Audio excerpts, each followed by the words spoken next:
Continuando aqui com o nosso lado espiritual aqui, vamos ver a mensagem da semana aqui.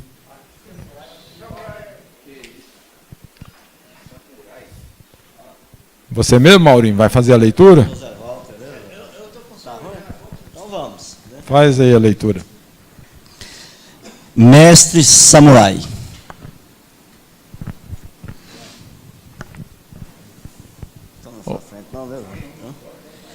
Há muito tempo no Japão antigo, existia um velho samurai que morava em um pequeno vilarejo.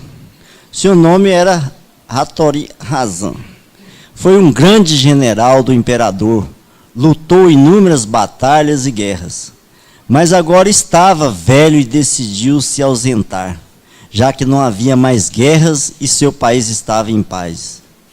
Neste vilarejo ele ensinava a arte de combate aos jovens e era respeitado e admirado por todos. Certo dia chega um samurai mais jovem neste vilarejo procurando por Hanzo. Sabendo que ele era um lendário samurai, lança o desafio. Então você é o lendário Hattori Hanzo? Não. Passa de um velho, mas vim aqui desafiá-lo. O velho samurai aceitou o desafio e, ao amanhecer do dia seguinte, foi ao centro do vilarejo onde estava seu desafiante, que arrogantemente blasfemou, xingou, cuspiu e ofendeu Hanzo. O velho apenas ficou ajoelhado, sem se mover ou dizer algo e sem se desviar das pedras que o seu desafiante atirava em sua direção.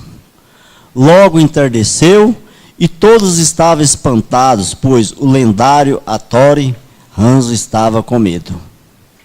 Depois de horas, o jovem e arrogante samurai deu as costas frustrado e foi embora, se vangloriando de uma vitória que não existia. Um dos jovens alunos de Hanzo se aproximou e perguntou: Mestre, o senhor poderia tê-lo vencido com apenas um golpe e ter calado aquele verme. Por que ficou calado, imóvel, sem revidar?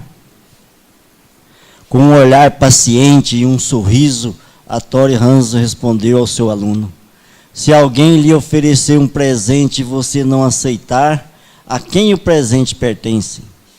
O aluno responde: ele pertencerá a ninguém mais do que quem me ofereceu. Exato, responde Hanzo. O mesmo acontece com alguém que te insulta, blasfema, xinga. Se você não aceitar isto tudo, retorna a quem lhe ofereceu. Moral: a honra não está em vencer seu oponente com apenas um golpe, mas sim em ensinar-lhe a disciplina e o respeito através da superioridade moral. A maior batalha é aquela que não acontece. Ao fim de sua vida, a maior vitória que um homem pode alcançar é essa vitória, a moral, e isso poucos conseguem. Reflita e tenha uma ótima semana.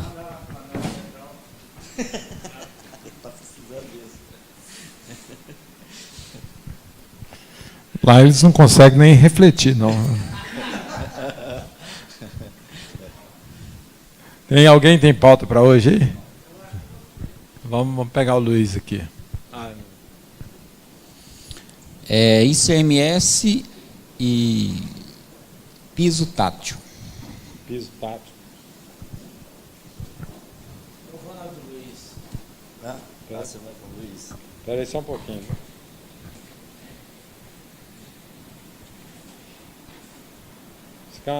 Você quer a pauta no ICM ou no piso tático?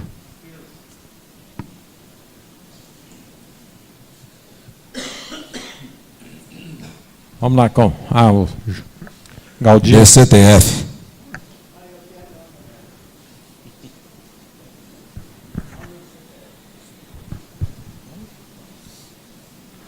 Na DCTF você quer uma? Então depois eu volto no CEI. Peraí um pouquinho. ICMS. ICMS. ICMS também? Vou pôr aqui na primeira com o Luiz aqui, que é João, né? Fernando? João. Fala, Divaldo. Vou falar que nem baiano. Aposentadoria. Aposentadoria. Eu vou escrever também.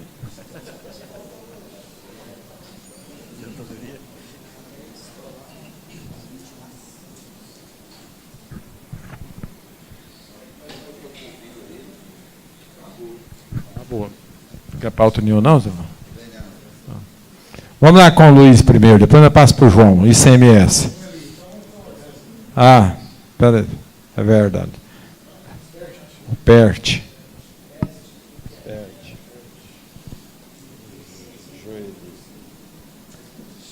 Vamos lá com o Luiz, ICMS.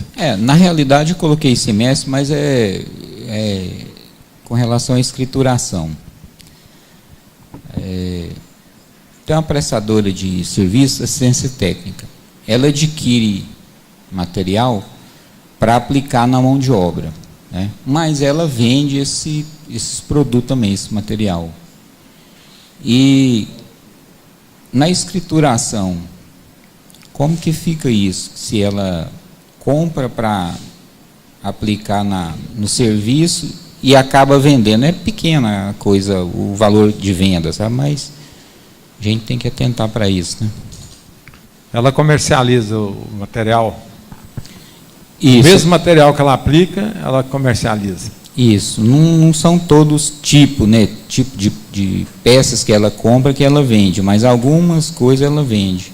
Deixa o Everaldo começar aqui. Liga aí. Primeiro, você deveria ter um controle. Se ele vende tantos por cento, então você vai comprar tantos por cento para revender e tantos por cento para aplicar, certo? Porque se você comprar ela para o consumo, você tem que transferir do consumo para a sua compra, certo? Revenda. Então, o ideal é que você faça esse controle antes, certo, mesmo, certo, de você aplicar ela. Vamos supor, normalmente, 10% dessas compras eu vou revender. E os restantes você lança como despesa direta, né, no consumo do serviço. Aí aquilo que, por exemplo, seria ela fazer uma aquisição só para revenda e outra só para... Separa ela, Eu acredito no seguinte, é um planejamento que você tem. De repente, a essas peças que você embute no serviço, ela nada mais, nada menos do que ela torna-se uma revenda também, entendeu? E quando você compra para uso e consumo, você tem que pagar o diferencial de alíquota. Então, todo jeito, você vai antecipar um pagamento já do ICMS, porque é material de uso. Se for de fora, né? Se você colocar, hoje com o SPED, você dá entrada em tudo pelo produto. Então, obviamente, você vai ter dado a entrada no produto pelo produto. Obviamente, você vai ter um estoque, porque você deu entrada em produto. Então, você nota o que é mão de obra e o que é a peça. Então, você vai tirar duas notas fiscais. Uma de venda da peça foi aplicada e uma nota de serviço, que realmente foi o valor da mão de obra. Você passa a dar baixa no produto, através do SPED, não vai ter problema com o SPED, e vai recolher o ICMS na venda, e não na entrada, através do diferencial de alíquota. Mas ela está no Simples, entendeu? Mas o Simples tem diferencial de alíquota. Material de uso e consumo. Não tem SPED. Não tem o SPED. Fala. Deixa eu entender um negócio aqui. Dentro da classificação do CFOP tem o código 1128, compra para utilização na prestação de serviço sujeito ao ISSQN. Por que você não pega uma nota, você está sabendo lá que você vai gastar 40% é destinado à prestação de serviço, e o outro você lança como compra normal para revenda? Que é o único meio de você fazer isso. Você tem um planejamento, ou você tem um controle de estoque. Ou senão, você fala assim, ó, o que estiver comprando, e fala assim, ó, 60% é para mercadoria. Por que você tira duas notas? 40% para mim e 60%. Os 40% você estar sabendo que você vai utilizar na prestação de serviço. Aí lança no CFOP 128, se for de internamente, e o restante seria no 102, né? E equivalência também, se for interestadual, né? 202 e 228. Pode falar, essa deixa o questão Everaldo do comentar. controle lá, né? Ela tem, lá no estabelecimento tem que ter esse controle, né? Bem em cima mesmo. A primeira sugestão que eu dei foi igual o do Otávio está falando. Mas quando o nosso colega falou aqui, eu acho que se você comprar tudo para revenda e você presta o serviço, ao invés de você prestar o Fugiu o som aí. O som saiu. Principalmente se é empresa do Simples. O diferencial de alíquota é muito mais caro do que você for pagar o ICMS no Simples. Exato. Muito mais. Agora, você pode fazer isso aí, ó. Ou você compra já determinado o que vai ser material de uso e consumo e guarda para material de consumo. E já aplica na obra. E vai, obviamente, quando você der entrada nela como material de uso e consumo, vai ter que recolher o DIFAL. O DIFAL não, o diferencial de alíquota. Né? Entendeu? Entendi. Então faz o Everaldo também. Você pode comprar para o estoque, depois faz a transferência. Quer falar alguma coisa aí, Eudes? Não? Comentar? Hã? Vou pôr você na pauta aqui agora mesmo. Tudo bem aí, Luiz? Mais ou menos? Tudo. Quer falar alguma coisa, Marcelo? Não? Então vamos lá no João, ver qual que é o ICMS dele. Antes passa no Carlos aqui, pegar a pauta dele ali. Ó. Dali dá, fazia intercâmbio lá.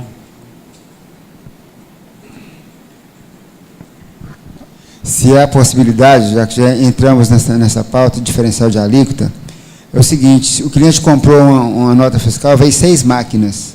Ele mexe com locação e também ele vende essas máquinas.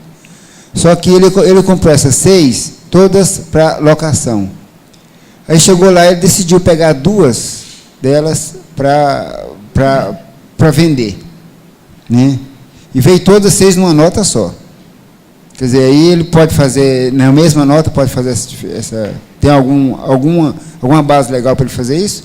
Porque vem 6 máquinas, duas ele vai, na realidade, do diferencial de alíquota, e 4 diferencial de alíquota, 2 vai vender.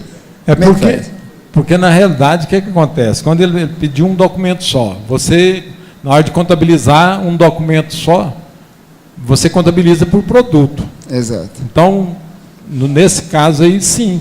4 seria imobilizado e 2 seria mercadoria para revenda. Como ele bate o carimbo, ele vai marcar as 2 e pronto. As 2, obviamente, ele fez o lançamento 2 vezes da nota, ou 6 vezes o produto. O produto, né? Certo? Como ele está no Simples Nacional, vai lançar normal, vai ter nenhuma diferença. Vai pagar, na realidade, só sobre 4. Só sobre 4. E depois... porque 2 você está afirmando que é para revenda. Vai revenda, já vou dar a entrada... Revenda você vai embutir no... porque, inclusive, lógico, se a UAP vai ser diferente na entrada. Não vai, né? Vamos só desmembrar a nota. Dentro dessa área, Zé Londres? Deve pegar o microfone lá para você. Eu estou falando aqui, pessoal, mas quem quiser dar opinião pode falar. Eu vou pegar o gancho do que o Everaldo falou. Certo. E se ele comprar tudo, lançar tudo como sendo compra para revenda, e depois fazer uma transferência da compra para revenda para uso de locação, ele vai evitar o diferencial de alíquota. Fala aí, Everaldo. Quando você transferir, você tem que pagar. Porque você deixou de recolher lá. Entendeu? Vamos lá no João lá. Mas vamos...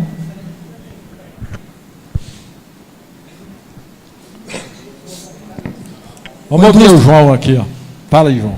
Uma indústria cerâmica, ela tem a base de ICMS reduzida para 7%. Ela tem o crédito da energia, proporcional a esse 7%. Aí ele resolveu parar de usar energia, alugou um gerador, está consumindo óleo diesel. O óleo diesel está na substituição tributária. Eu posso me creditar do ICMS? Como que eu faço nesse caso? Ou ele vai perder o ICMS nesse caso? Posso dar o pitaco? Quem sabe disso bem é o Otávio. Na minha concepção, o nosso geral não está aqui na arqueologia, né? Você pode se acreditar de tudo que você pagou daquela energia, certo? Como crédito ICMS, sim.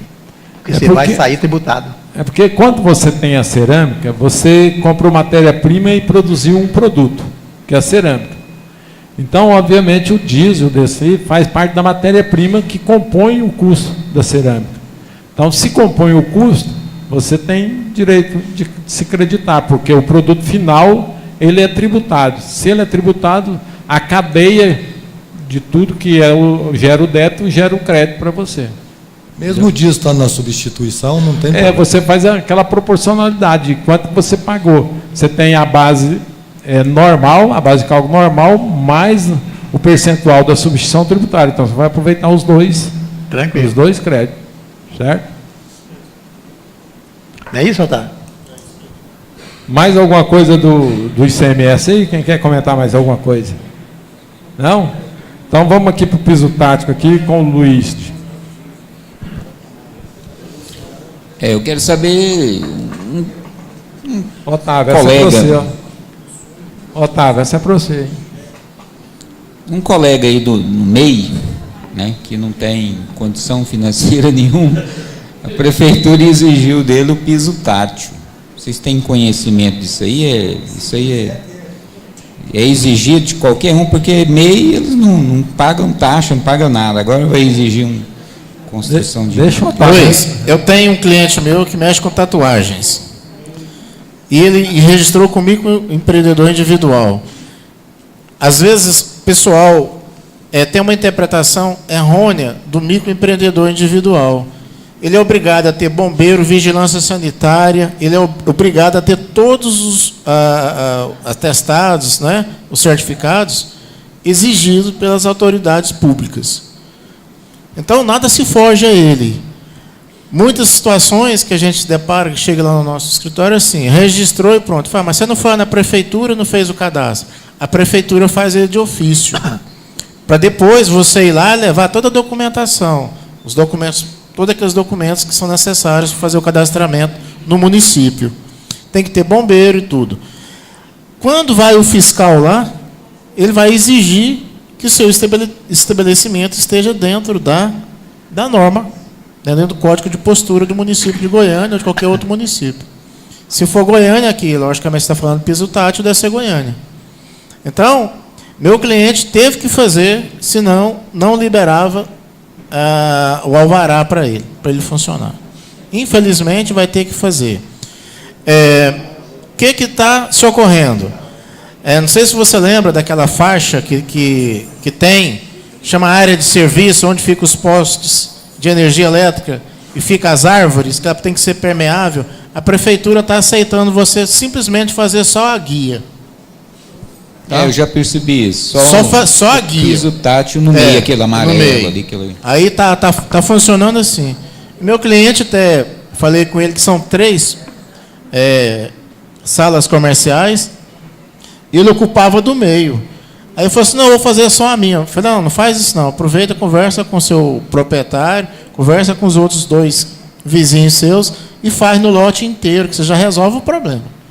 Aí conversou com o proprietário aceitou, entendeu? Que fizesse na frente do lote inteiro, não só na porta dele, tá certo? Correto. Isso aí eu já observei isso, já passei isso para um cliente nesse sentido. De fazer tudo e atender, né, já de imediato. Ok. É isso aí. O Zé Valdo quer falar do piso tático aí também. A pergunta é, se o lote, ele só tem uma entrada de garagem, porém, tem o portão que entra para o escritório, vai fazer linha reta o piso tátil, vai ter que fazer aquela entrada do piso tátil para o escritório, para o portão do escritório? Zé Walter, é o seguinte, aqueles pisos que tem umas saliências nele, aquilo chama de atenção. Aham. Aquilo é atenção para a pessoa cega andar. E aquele que é linha reta, onde ele coloca a varetinha dele para ele andar naquele trilho, correto? Então você vai ter que colocar essas placas lá de advertência. Por exemplo, se você tem determinado local, até lá desse cliente meu no lote dele lá, foi obrigado a rebaixar para passar cadeirante. Entendeu? Que eu acho da cadeirante. Então, no caso, quem está fazendo a obra, vamos dizer assim, é que tem que ter esse conhecimento. Tem que ter advertência. Não basta você pegar só de linha reta e colocar aquilo, não. Ele tem que ter a entrada. Aonde é que ele vai subir? Entendeu? Eu pergunto, e para residência precisa também? Eu acredito que não, né? Aham. Pela lei, não, né? E nem para garagem residencial, né? Eu acredito que não. Então tá, obrigado, respondeu tudo. Não, mas falou Futuramente, residência. Pois, fala aí, Fábio. Depois Futuramente, Com relação a piso tátil, o Caio, né? O Caio teve aqui, deu a palestra, e quem tiver alguma dúvida que precisar de contratar, não estou fazendo o comercial dele, mas é porque muitas coisas ele tem mais facilidade para esclarecer. O telefone dele, quem quiser anotar, é 981 42 0100. Vou repetir. 981 42 0100, né? E a palestra dele ainda está no site. Né? A palestra dele também, quem quiser assistir, ainda está disponibilizada no site. Mas o Otávio falou residência aí. Hoje, toda residência nova tem que pôr, a calçada tem que ter piso tático. O passo municipal exige, mas se você for lá, não tem ainda, né? Quantos anos eles exigiram vaga de estacionamentos? Eles não têm nenhuma vaga para você ir lá. Hã? Caio. Agora, Eneli, sobre o piso tátil, a gente tem que ficar atento, porque foi veiculado semana passada uma reportagem pelo jornal Anhanguera de manhã, e pelo que eu percebi lá, quando a televisão joga os repórteres na rua para levantar a problemática que é a questão das calçadas em Goiânia e fazendo comparações com outras cidades brasileiras e até a nível de Europa, a pergunta do Zé Walter está fulminada. Não vai demorar nós também sermos intimados, os moradores residenciais do mundo, a se adequar às calçadas. Então, é o que eu vi lá pelo espírito da reportagem, assim, deu a crítica muito profunda. É porque é a lei de acessibilidade, né? Fala. Com relação ao Caio, é o seguinte, o piso custa R$ 4,38 a peça de 25 por 25. Para nós aqui do sindicato, ele faz a R$ 4,16. Certo? Eu já utilizei para 3 clientes.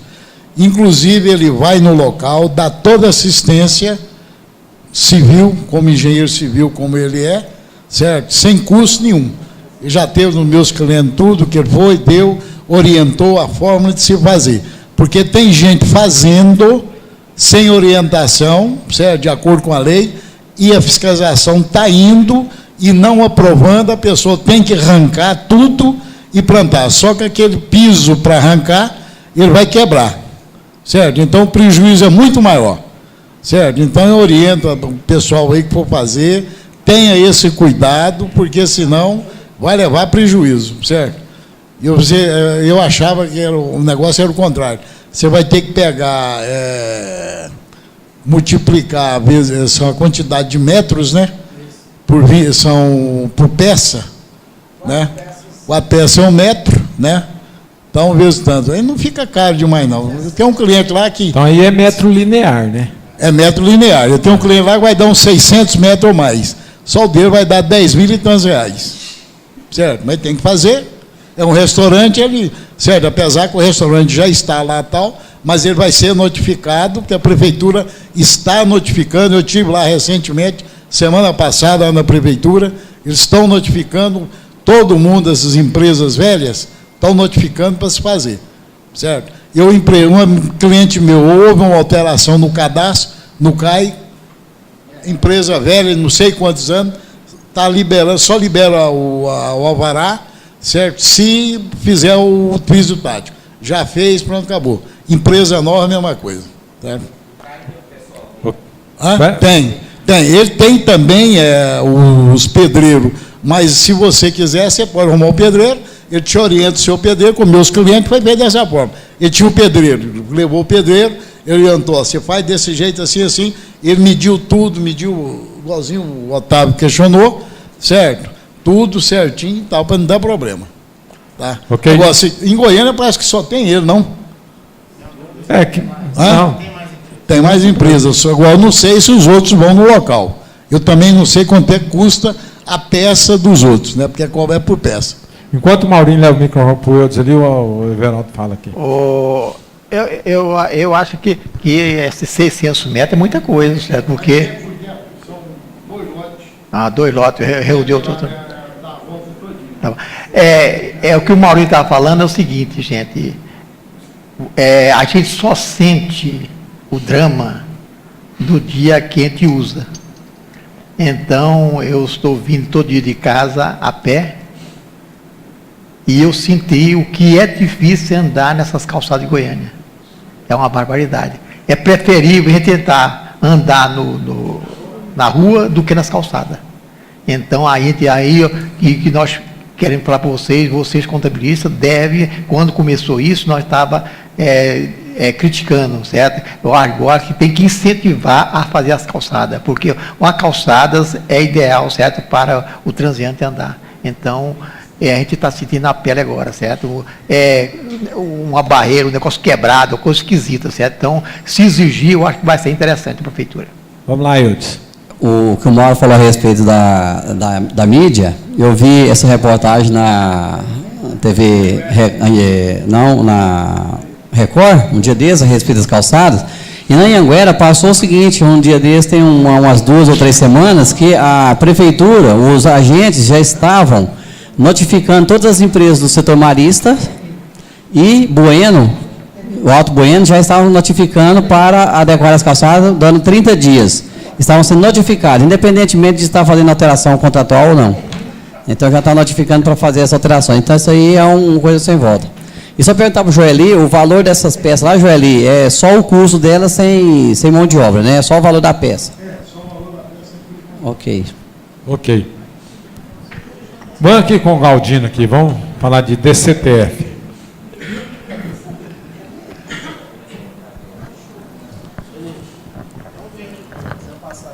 A empresa tem um vídeo aqui. Espera só um pouquinho, Galdino, vamos ver. Vamos ver se vai passar esse vídeo aqui. Não tem um som aqui, né?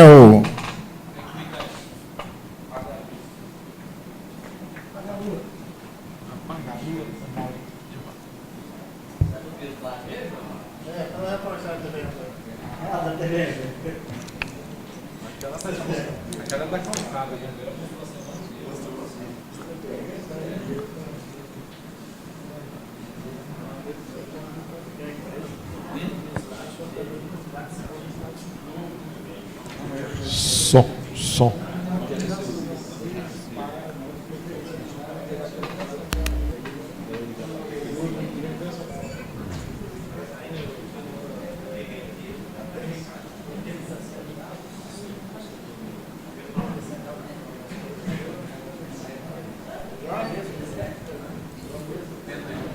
A Prefeitura de Goiânia decidiu notificar os comerciantes que não fizerem a reforma das calçadas para torná-las acessíveis a pessoas com deficiência.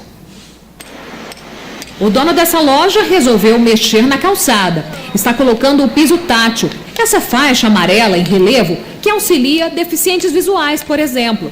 Mas tem calçada de algumas lojas daqui de Goiânia que deixa até quem trabalha com isso na dúvida. Falta um padrão.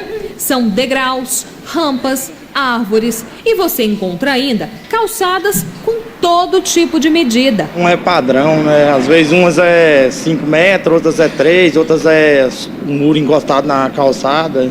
E a prefeitura começou a cobrar dos comerciantes que deem um jeito nas calçadas das lojas. Essa cobrança é baseada num decreto de dezembro de 2015 e prevê que as calçadas sejam acessíveis. A notificação já começou a ser feita nos setores Marista, Sul e Bueno.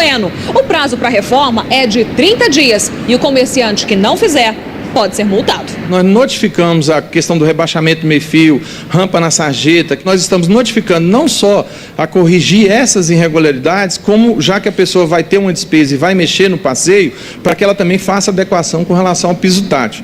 Pelo decreto, a calçada tem que ser dividida em 3 faixas. A faixa de serviço ao lado da rua, onde devem ficar postes, semáforos e árvores. A faixa de acesso encostada nos imóveis para acomodar rampas, saídas de garagem. E a faixa livre, no meio das duas, com piso tátil para dar acesso a pedestres e facilitar a mobilidade de cadeirantes e deficientes visuais. Mas, para isso, cada calçada tem que ter mais de 2,10 metros. Se for menor, não precisa da faixa de acesso. E se tiver menos de 1,5 metro, a obrigação é só da faixa livre. Para nivelar a calçada do Verdurão, este comerciante fez um orçamento, R$ 3.800. E, por enquanto, tá difícil desembolsar esse dinheiro. Querendo ou não, hoje em dia é um fator importante ter acesso, que todo mundo tem acesso a comprar.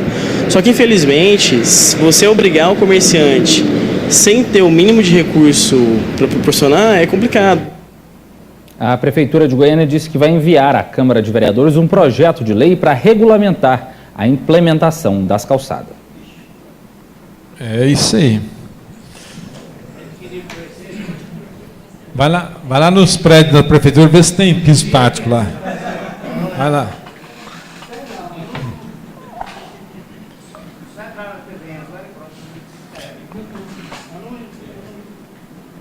Ok. Vamos ali com o Galdino agora falar de DCTF. Fala aí. A empresa foi notificada a apresentar, aliás... Espera aí, pessoal. Tinha uma pendência na Receita Federal, foi ver a DCTF pendente, né? DCTF 2014, 2015. Eu não entendi por quê. Porque foi apresentado no março, junho, setembro. Ficou janeiro, fevereiro, abril e maio e assim por diante. Porque quando a gente ia apresentar a DCTF, o sistema falava, aquela empresa que não tiver movimento, não apresenta. Então a gente apresentava só o mês que tinha movimento. Por exemplo, a empresa tinha imposto de renda e contribuição social, não tinha PIS nem COFINS. Então o imposto de renda e contribuição social é trimestral, PIS e COFINS é mensal. Aquela que não tinha PIS e COFINS, você deixava de apresentar. Apresentava março, que é o último mês do trimestre, apresentava e deixava os outros. Agora estamos cobrando esses meses aí. E se eu for apresentar, eu vou pagar R$500 de cada uma, né? Com 50% de desconto. É. Mas na realidade, eu estou dizendo... 2014, 2015. 2015 tem duas. 2014 tem uma. Vamos supor, janeiro era negativo. Isso. Você tinha que apresentar. Tinha, mas fevereiro era negativo, você não precisa apresentar. Março tinha movimento, você voltou a apresentar. Apresentei com movimento, certo. Aí abril era negativo, você tinha que apresentar, porque março teve movimento. Pois é, mas o sistema não aceitava, você fazia, quando mandava, falava assim, que a empresa que não tiver lançamento... Você imprimiu a mensagem, não? Não imprimi. Porque o sistema, a não ser algum erro lá que você deve ter acontecido, porque por ele ter falado. Porque quando você começou o exercício, janeiro não teve movimento, você é obrigado a fazer. Se fevereiro continuou sem movimento, suspende, não faz. Pois é, mas mesmo 2014, 2015 já era assim? Leva o Eudes lá, o microfone lá. Ouviu o Eudes. 2015 tinha aquele problema que você justificava tudo em dezembro. 2014, 2015, ainda era que justificava em dezembro as negativas, né? Então você fazia as positivas durante o mês, o ano todo. Quando chegava dezembro, você ia lá, marcava as negativas. A partir do momento que você deixou de marcar e perdeu essa opção em dezembro, aí sim, aí ela tem que pagar a multa. Agora, nesse caso, retificando a de dezembro, vai pagar uma multa só, né? Eu ia falar, não. Se ele retificar, se você fez de dezembro lá e não colocou as negativas, retifica de dezembro. Retifica de dezembro, marcando as opções dos meses que você deixou em branco. Porque você que foi sem movimento. Isso. 2014 e 15. 16 já era na sistemática, você faz a positiva, faz a primeira negativa e paralisa. Quando você vem positiva, ele vai paralisar até aquela data. Igual, 2016 e 17 é a mesma coisa também. E a de 2016, a 2017 eu não estava aceitando. Então, na versão 3.4, que saiu agora, é que você está fazendo as negativas de janeiro para cá, você tem que declarar agora até o dia 21 ou dia 22, dia 21, Dia 21. de julho. Bota o microfone aqui pro Galdino, peraí. Deixa a Divina dar um pitaco lá. Depois traz pro Galdino. Peraí, Fábio, deixa eu ouvir lá, depois eu passo para você. Eu falo muito com o contador e eles estão tendo dúvida, do interior, coitado, eles não sabem, né? Então, eles estavam perguntando se o ano de 2016 ficou paralisado, se entregava só o janeiro. Aí você podia falar para mim, por favor, tem um monte aí do entorno que me perguntaram e eu não li ainda, eu só consegui baixar, sabe?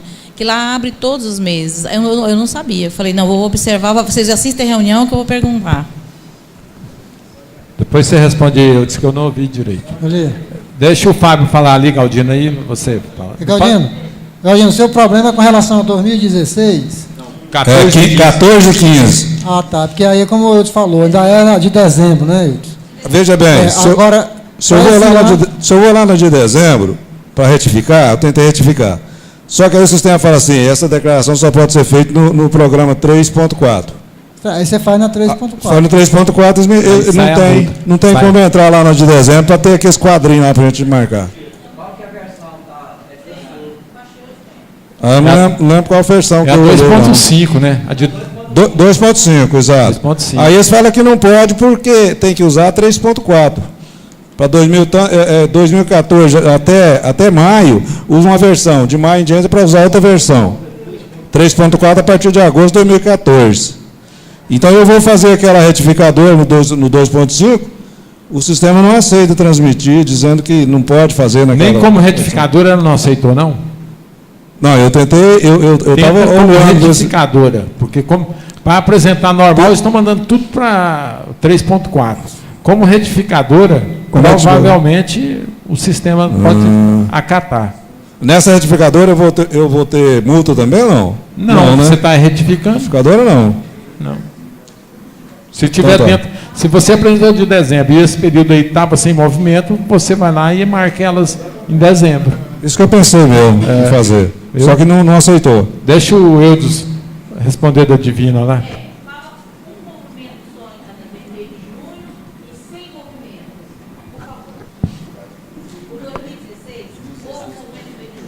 Ah, 2016, então, no caso, a sistemática dela, as empresas que estavam inativas durante todo o ano de 2016, ele teria que fazer a de janeiro de 2016 como sem movimento. Aí ela permanece sem movimento de janeiro até dezembro, ok. Aquelas empresas que você não tinha certeza e tinha feito a DIPJ inativa até 2015 e tinha feito 2016, então quando foi alterado a instrução normativa da Receita Federal, ela abriu um prazo para 21 de julho de 2016, você ir lá e fazer a negativa de janeiro de 2016 sem multa para ela gerar a inatividade durante todo o ano de 2016. Se ela foi positiva em junho, então você fez em janeiro, estava negativa até junho. Junho você fez positiva, julho você tem que entregar negativa novamente para ela zerar o resto do ano. 2017, quem está negativa, inativa, permaneceu durante o ano de 2016 como inativa, ele vai lá fazer a de janeiro de 2017 e marca a opção de inativa, ele vai inativar e vai validar também a de 2016 como negativo, desde que ele tenha declarado a DIPJ inativa, que hoje cancelou. A partir de agora não tem mais DIPJ negativa, somente DCTF. As inatividades todas são através da DCTF. Janeiro está negativa, fez negativa, permanece até agora, não foi positivo nem um mês, ela continua então desde janeiro de 2017, vai até o dia que tiver positiva. Eu tenho uma empresa lá que só teve em março, eu então fiz janeiro, deixei fevereiro, apresentei em março, positiva. Aí na versão 3.3, agora na 3.4 eu fiz a de janeiro, inativa, porque ela não tinha permitido na 3.3, e fiz a de abril, inativa, porque eu tinha uma positiva em março. Aí o sistema me aceita fazer dessa forma a partir do momento que você faz uma positiva, você faz a primeira negativa e ela zera. Aí ela não aceita a próxima negativa mais não. Por exemplo, abril fim negativo, ela não aceita maio negativa mais. Então ela vai permanecer maio zerada. Ou então tem que ser positiva. Junho, encerrou um trimestre, fez a positiva, julho faz novamente negativa para ela zerar as para frente. Senão ela vai começando a gerar as multinhas de R$500 por cada declaração. Com cada um mês desse aí é uma multa de 500. E se por acaso perder, tem a opção de pagar pela 250, se pagar dentro de 30 dias sem contestar e nem entrar com parcelamento, né? Ok, fala aí, Fábio. É só reforçando o que o Edson falou. Todo janeiro, se tiver inativo, tem que entregar. E em janeiro também, se não tiver débito a declarar, tem que entregar. Sempre, é como o Edson falou, sempre que tiver débito a declarar, volta a entregar. Voltou a entregar. Outro mês seguinte, ficou sem débito a declarar, entrega de novo. Sempre o primeiro mês, sem débito a declarar, você entrega. Só volta a entregar quando tiver débito. Sempre vai ter duas da CTF juntas, né? Uma positiva e uma negativa na sequência se não tiver. Agora, se for positiva, o ano todo, normal.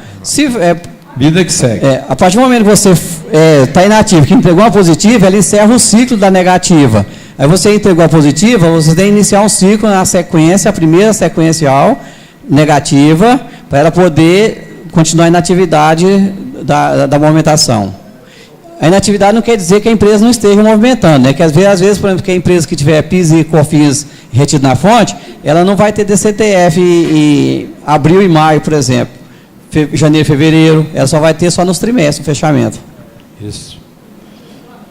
Se ela reter qualquer imposto, né, de uma outra empresa, seja no PCC ou no imposto retido na fonte, ou do funcionário, sobre folha de pagamento, imposto retido na fonte sobre funcionário, ela passa a ser positiva normalmente. Que tanto positivo e negativo, de repente você enrola tudo. Nossa Senhora. Bem, pessoal, vocês estão notando aí a falta do Ronan aqui. Ele mandou pedir desculpa para vocês, que ele teve um problema particular hoje e teve que se ausentar. Vamos aqui. O Galdino definiu aí, né, Galdino? Você vai entrar lá em dezembro, lá, ver se cabe a retificadora lá. Ok. Vamos ali com o Zé Walter aqui, vamos falar de aposentadoria. Como é que é? Aposentadoria? Aposentadoria. Esse foi o termo que a pessoa falou. É o seguinte, a pessoa está com 52 anos, 32 anos de contribuição. E ele, com essa nova legislação que está vindo, ele está pensando em fazer uma aposentadoria proporcional. Alguém sabe, pode me informar, que se compensa ele fazer, ou ele deve completar o ciclo dos 35 anos? Ele está novo ainda. Está novo. Porque ele vai pegar fator previdenciário aí. Ele sabe. E fator previdenciário vai tomar a aposentadoria dele lá, uns 20%. Só que ele esperar mais aí 12, 13 anos, aí não, aí 52 com 32, aí é 95. 52 95. Vai dar 84, né? 84, aí ele conta mais 5 anos. Dá 5 anos, que vai ser um ano de contribuição, um ano de idade. Um ano de contribuição, mas aí, quando foi esse 5, já não está em 95, já deve estar em 98. É porque ele vai crescendo. E outro detalhe, que ele falou, e como é que vai ficar com essa reforma? Será que vai mexer na aposentadoria? Mas direito adquirido ele não perde. Eu não sei, tem que ver. A Divina lá, quer falar?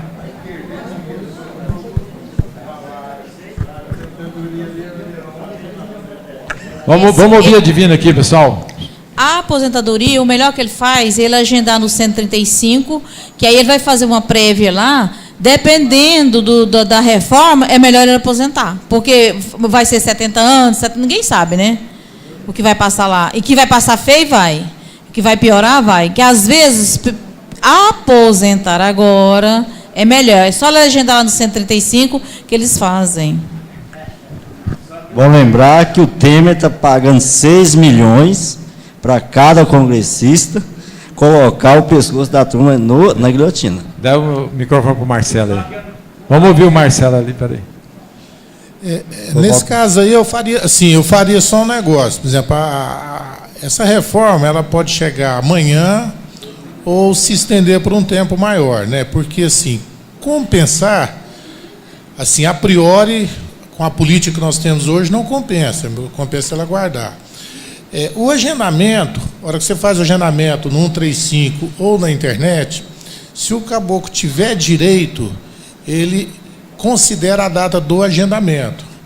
Então eu esperaria quando estivesse próximo de votar lá, ia contando alguns tempos a mais, e aí se ele vê que, lá, uns 3 dias antes de votar, ele vai lá, agenda, a lei ela não retroage ao tempo, então ele já deixou garantido lá, e depois, né, aí é o seguinte, ele agendou, chegou lá, se ele não receber a primeira parcela, ele não é obrigado. Caso a reforma não passe, ou às vezes tem um pedágio ali que compensa ele aguardar, e ele pensa, só ele não sacar ou recusar ali no momento, aí ele vai ter o tempo para refletir com toda a segurança e às vezes já com o cenário já mais definido, né? É isso aí. O Zé Valdo queria comentar mais alguma O coisa. pedágio da nova reforma é 50% do que faltar. Tempo que faltar. É o seguinte, 135, ele foi lá, tudo, deram o extrato, mas não deram o cálculo para ele. Eu achei um absurdo, porque normalmente eles têm que dar o cálculo. Ele não tinha idade nem tempo. Então ele falou, obviamente, ele quer só. Ele pediu, só que a moça falou assim: não, nós não damos conta de fazer, não, vai num contador. Agora eu pergunto, com essas reformas todas aí, ainda existe a aposentadoria proporcional? Existe, Marcelo? Existe. Existe?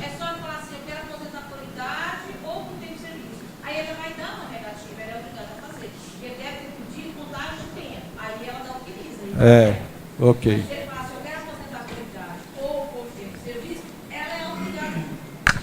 Todo cidadão que tiver um certo tempo para aposentadoria, que pedir, se ela não fizer, ela vai na procuradoria, faz a reclamação, que a procuradoria dá 24 horas para fazer o cálculo. Pode ter certeza, essa é a verdade dos fatos. E quem falou foi o advogado, hein, que está falando. Né, doutora Edmina? Tá certo. Você já leu aí a instrução normativa do PERT? Não? Você não vai fazer nenhum financiamento ou nenhum parcelamento do PERT? Hoje, nós estivemos na Receita, teve uma palestra lá do PERT. Pois é. Você entendeu aquela entrada lá? Você estava lá? Não. É o seguinte. Eu li, porque eu estou lendo aí, estou querendo discutir com quem. Primeiro, você tem que separar o que está na Receita e o que está na Procuradoria.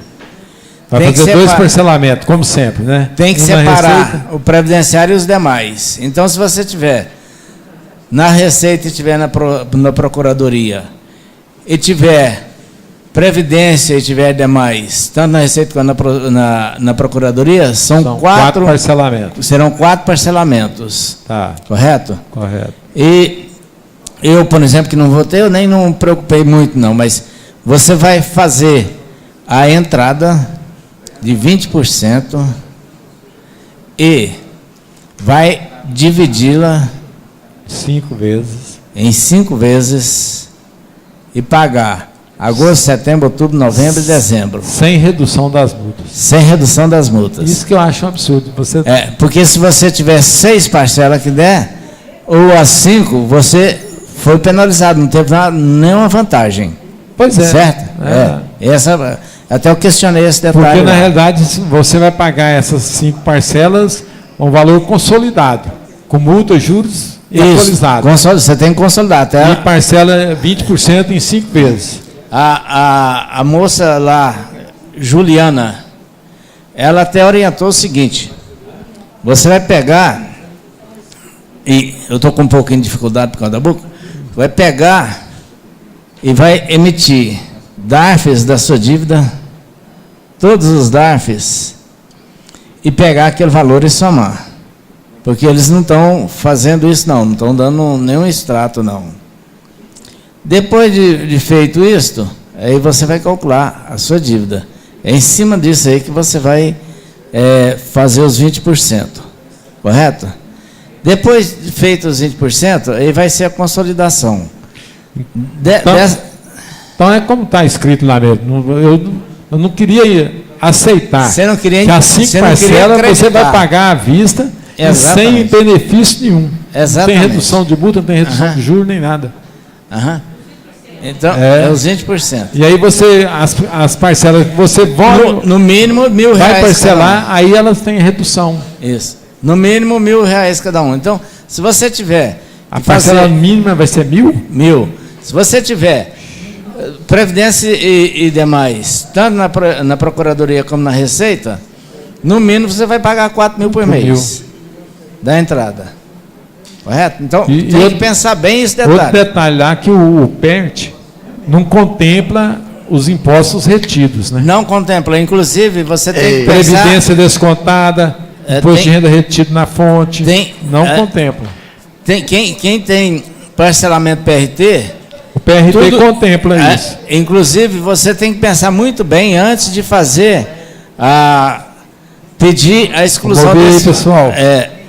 Antes de você pedir a exclusão, você tem que pegar e fazer a soma e tudo, porque ele não vai contemplar. E outro detalhe, você excluindo o PRT, quando você for fazer o cálculo do que já pagou, ele volta e vai pegar todos os valores e converter como se você ainda não tivesse feito esse parcelamento. Isso quer dizer, se sua dívida quando você parcelou no PRT fosse R$10.000, ela caiu para R$7.000, hipoteticamente.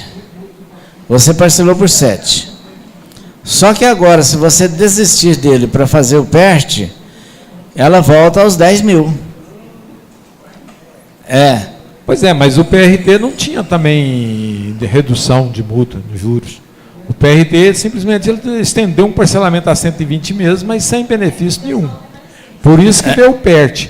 Que o PERT veio para dar o benefício. Né? Só que essa entrada aí de 20% sem o benefício vai ser inviável para muita gente. Outro detalhe do PRT. O gado seu. Você vai calcular tudo no PRT. Ele e vai deduzir o valor pago. Certo? Como se o PRT fosse, não existisse o cálculo a data de hoje do PRT. Agora, outra coisa, não sei se ela colocou lá. Por exemplo, você tem aqueles outros parcelamentos da 12.966, da 12.973, que tinha benefício e você está pagando hoje ainda.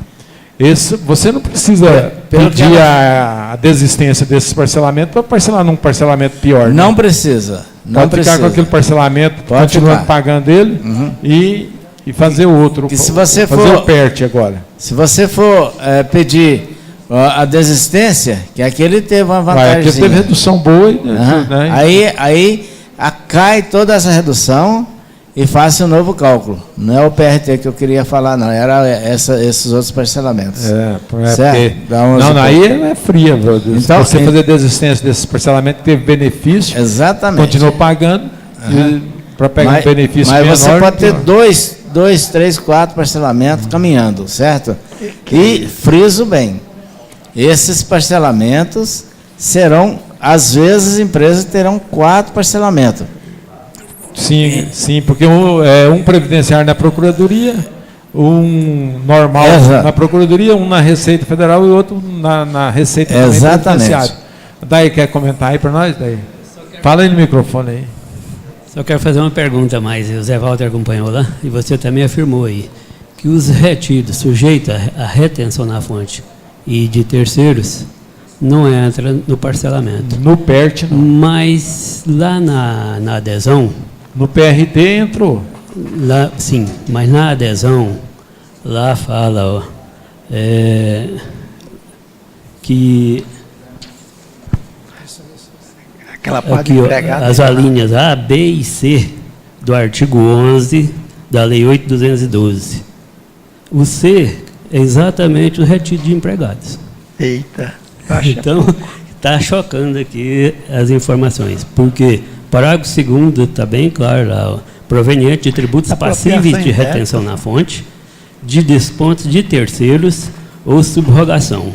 Porém, lá no quarto, no momento do requerimento, da adesão, o inciso 2 mencionou a linha C do artigo 11 da Qual que é essa instrução, Norman? A da Receita Federal, que é a 1711, a 1711, e a portaria 660 da PGN é a mesma coisa. Pois é, ela está falando aí do retido, hein? Sobre a PG, ela não falou nada, que eles querem. É lá outro detalhe. Okay. Correto? O retido, imposto de renda, segundo ela, não vai entrar. Pelos comentários que eu tenho lido, também está de fora do porém, ela falou que pode vir alguma coisa modificando. Fala aí, Fábio. Não, joguei só o artigo 4º. Obrigado. Artigo 11, né? O artigo 11 da Lei 8.212. Não, eu digo aqui no quarto. É porque a 8.212 é a lei previdenciária lá, né? Que faz da retenção. A parte de segurados. Pois é. Não, porque em todos os comentários que eu li a respeito, o cara até fala, você tem que fazer um planejamento para ver. Que o PRT acolheu os impostos de terceiro, né? Agora o PERT não. Ô Joeli, o Zé Walter aí. Zé Walter, ela falou sobre aquele 7,5% lá? Falou. Você lembra? Empresas que têm impostos até 15 milhões. Igual ou menor que 15 milhões, né? 7,5. Pois é, mas acima. Se eu estou a menor de 7,5, se eu estou menor de 15 milhões, então eu começo de zero. Não, senhor. Lá fala menor ou igual a 15 milhões. Pois é. Se eu sou menor ou igual a 15 milhões, quer dizer, eu começo de zero. Então... Não, começa a 7,5. Começa a 7,5. 7,5% da... Isso. Pois é. Pois é, igual ou inferior a 15 milhões. Se você tiver uma dívida de 100 mil reais... 100 mil reais. Começa com 7.500. Justamente, mas por que ele frisa lá nos 20%, então? Os 20%? É 20% dos 100 milhões. Certo? Acima de 15 milhões é 20%? Porque a lei é confusa demais nessa redação aí. Eu já não estava nem interessando mais, você me passou. Né? Porque... Leva lá para o João lá, vamos ver se o João... Quem leu melhor isso aí, pôs a vírgula, fez a pontuação melhor nesse trem aí, porque... Você tem. Peraí, já, deixa o João falar, eu passo o microfone para você. Eli, eu também estava querendo fazer um questionamento. É porque eu tenho uma empresa, ela tinha pagado 57 mil reais. Quando saiu aquela consolidação, que tinha que pagar aquela diferença, ela não pagou. Perdeu o que ela tinha pago. Correto. Aí, eu fui lá no plantão da Receita Federal, ele me orientou que era para mim entrar com um pedido de restituição, não era de compensação. Hoje essa dívida foi para a Procuradoria no valor total. Ele não compensou, não compensou... Não compensou e eu pedi a restituição também. Porque o que estava acontecendo nesses casos é o seguinte, você parcelou 57 milhões, você pagou, vamos supor, 10%. Você perdeu os benefícios, ele recalcula a dívida normal, ela volta ao valor original dela, compensa aquele valor que você pagou e a dívida continua. Aí, praticamente, aquele valor que você pagou lá, ele representa mixaria lá. Aí, por exemplo, esse valor que eu pedi a restituição, a hora que eu for fazer esse novo parcelamento agora, eu posso abater aquele valor ou só depois que sair a consolidação para compensar? Acho que primeiramente depois da consolidação. Enquanto você estiver dentro do parcelamento sem a consolidação, acho que você vai ter que esperar. Ou então pedir a restituição, né? Porque nesse ponto que você falou, é melhor pedir a restituição, porque você sabe quanto que você realmente... Porque a dívida lá está o mesmo valor. você não sabe quanto vai bater no seu dinheiro. Então, vê o dinheiro que você tem lá e pede a restituição. Já tem um ano que eu pedi a restituição, não tem nem posição lá. Não, não. Mas parece que eles agora saltou uma instrução aí normatizando essa devolução das restituições aí. Viu? Vê o James aqui. James não, James. Não, Elias, só que eu queria dizer o seguinte, que eu também participei da palestra e eu vi o José Walter lá, só para acrescentar que quem tem o parcelamento na Procuradoria foi editado a medida provisória, não, portaria, aliás, 690, 2017. Acho que o pessoal está sabendo já também, né? Então é isso. Agora, com relação acho que o José Walter não falou, é que esse adiantamento dos R$1.000, e em janeiro, né, de 2018, vai dar sequência, né, nos benefícios.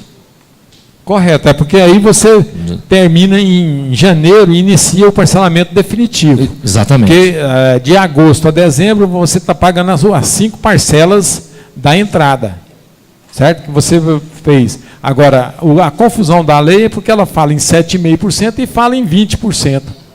Eu não sei a hora de aplicar. Vai ter que estudar mais essas eu teria que matérias, ver alguém, né, que pôs a vírgula melhor do que eu lá para entender. Vamos ver aqui o Zé Walter com o microfone aqui. O Fábio foi lá na reunião, não quer falar nada? O 7,5 até 15 milhões.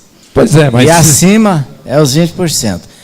Então aí já e outro detalhe. um pouco, porque se eu tiver 100 mil para parcelar, eu vou pagar 7,5%. 7,5%. Nas 5 parcelas. Nas 5 parcelas. Sem redução. Não quer dizer que vai ser 1.000. Hã? Vai ser 7.500 dividido por 5, vai dar 1.500. Pois é, na verdade, vamos supor, 7.500 dividido por 5 parcelas, eu vou pagar 1.000 e pouco lá. Se for 1 milhão, você vai pagar 7.500. Vai pagar 15 mil por parcela. Não, tá. Certo?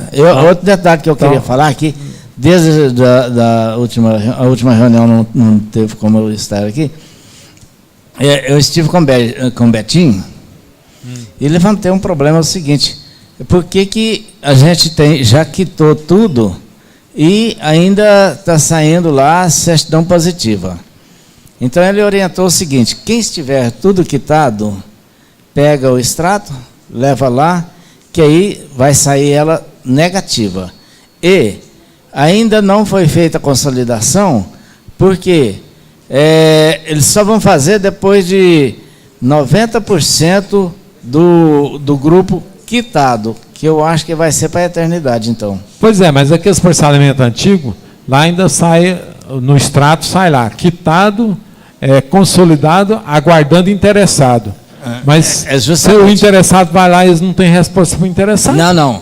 Aí você vai lá, eles te dão a certidão negativa, correto? Pois é, mas o extrato... Não, sem efeito positivo, negativa. Certo? Pois é, mas o extrato fica lá como consolidado, aguardando interessado. Eu acredito que a partir do momento que você vai lá, eles têm um mecanismo para resolver isso. Porque tem que ter o grupo de 90% do grupo quitado para que eles façam a consolidação e tudo certinho. Certo? Aliás, Everaldo, o prazo máximo é 175 meses, porque você já pagou 5 de entrada. Eu estou falando das outras anteriores. Ô Everaldo, inclusive, o Betinho parece estar com saudade de vir aqui. A hora que tiver alguma coisa, é para você fazer uma comunicação, entrar em contato com ele, que ele vem. Espera aí só um pouquinho. Deixa eu ouvir o Fábio ali.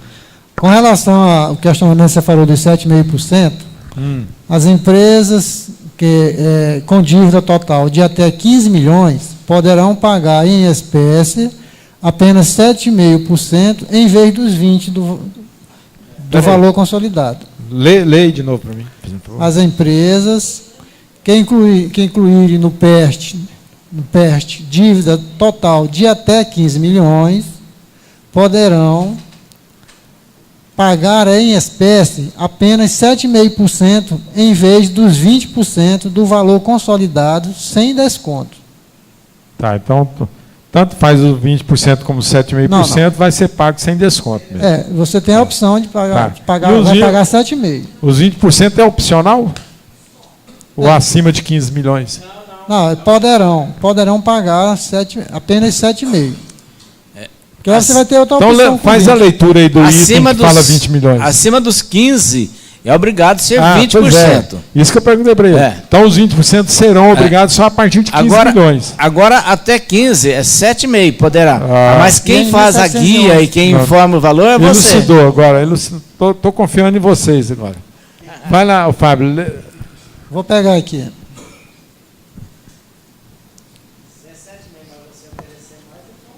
Não, lógico. Vou oferecer mais porque eles não estão me dando desconto nenhum. Por que eu vou oferecer mais? Quero pagar na navalha. Cortando.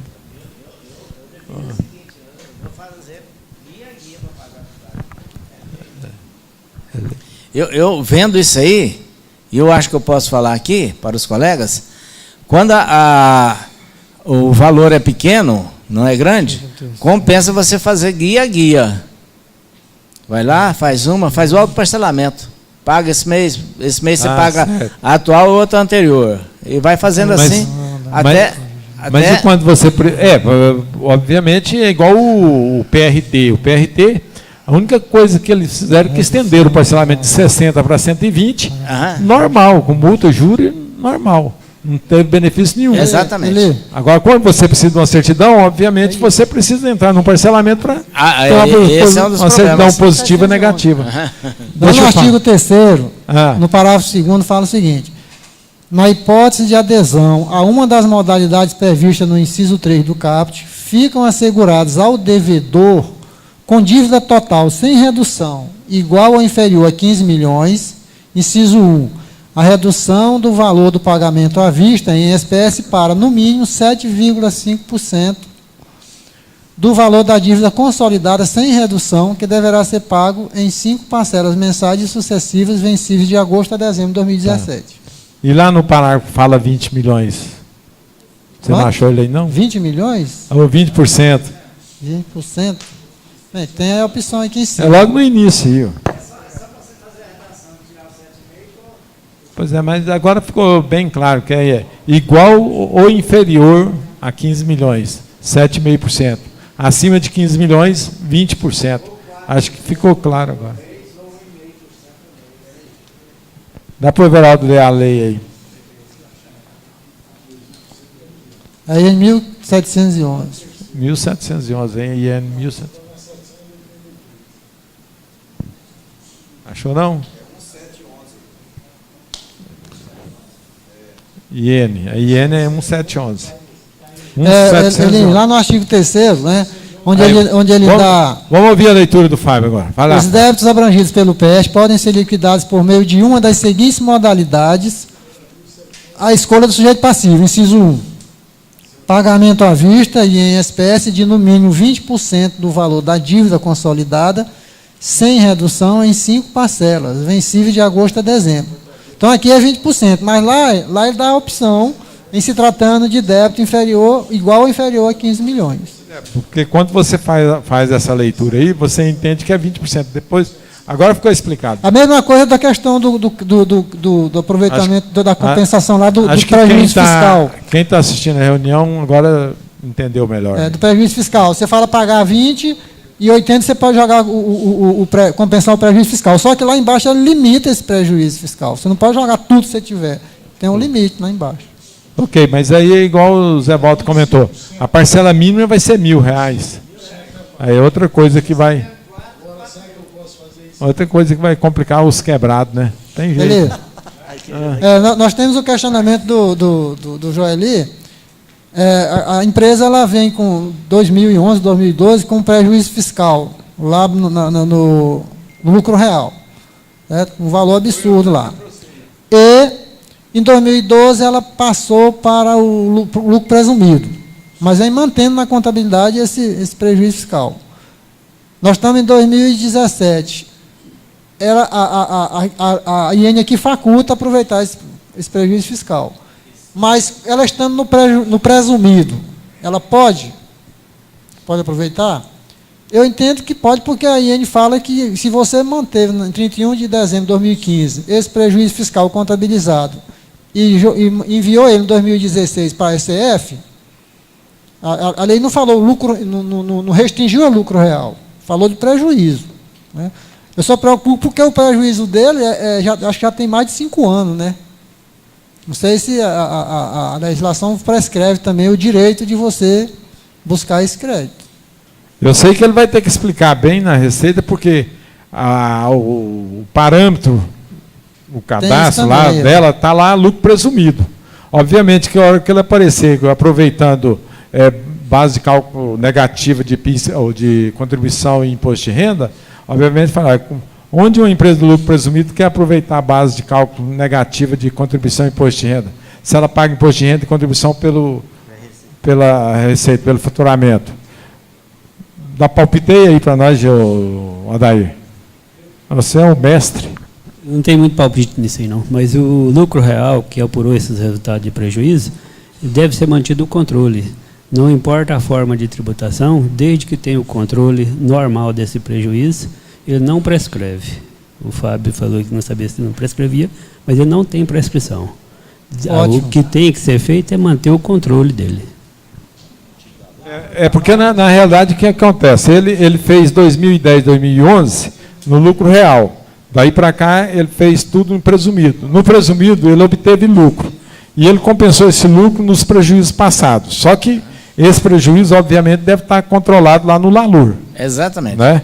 Então, se ele está controlado lá no LALUR, eu estou só falando, provavelmente a Receita vai notificá-lo para provar esse controle no LALUR, porque a Receita hoje não tem mais o LALUR dele. Porque ele não fez ECD, não fez isso e não foi lá. Pois é, mas na realidade lá no lucro presumido não demonstra esse prejuízo. Fala aí, Zé Walter. Foi falado lá o contrário. Se você estava foi feita a pergunta, o doutor Fábio deve estar lembrado disso. Se você estava no presumido, quando foi o ano passado, 2016, fez no real, aí apareceu o lucro. Aí que ela disse, está no LALUR, está apresentando, tudo bem, você pode aproveitar o prejuízo. Não é isso? É o que eu tinha falado, isso aí, o que está no artigo 13, da IN 1711. Na hipótese de opção pelo pagamento à vista, ou pelo parcelamento com utilização de créditos de que trata o inciso 1 do CAPT e o inciso 2 do parágrafo 2º do artigo 3º, o sujeito passivo deverá, no prazo de que trata o parágrafo 3º do artigo 4º, informar o montante do prejuízo fiscal decorrente da atividade geral ou da atividade rural e da base de cálculo negativa da CS, da contribuição social, existentes até 31 de dezembro de 2015 e declarados em 29 de julho de 2016. Viu, Fábio? Isso que fala. Mas o mais importante agora é que o Adair confirmou aqui, não prescreve. Então, ótimo. Minha preocupação era essa. Então, eu entendo se hoje ela está no presumido ou no real, mandou isso aqui no SCF, no SCD, no SCF, vai poder. Só reforçando, vê perguntas e respostas, tem pergunta e resposta específica esclarecendo esse detalhe, inclusive quanto à prescrição. Mas de parcelamento? Pergunta de parcelamento? Não, de aproveitamento. Não. Em relação ao prejuízo e o uso do prejuízo. Eu pesquisei isso aí na Receita Federal, o que ele se reporta é o seguinte, estando a empresa no lucro real em 2015, passou para o lucro presumido em 2016, nesse período ela não pode utilizar. Ela vai, mas mantém. Quando ela volta para o real, quando ela volta para o real no exercício seguinte, ela não perde aquele prejuízo para compensar. Então, por analogia, a gente entende, né, daí que eu acho que vai poder. Ok. Fala aí, Luiz. Lembrando que ela tem que manter esse lucro, o LALUR, né, guardado lá, e a DIPJ, porque esse resultado do LALUR está na DIPJ, entendeu? Anterior, né? O fisco vai criar empecilho em função disso aí, vai querer... Mas 2010 já era SPED, SCD. Mais claro ainda, então, isso já estava na Já Receita. estava no SCD, 2010, 2011. Já apresentava SCD. Lucro real. O Goiás não existe mais, mas o Vila Nova vai jogar. Vamos embora, né? O Goiás não existe mais, né? Alguém tem mais uma pergunta para nós aí? Entendeu? Hã?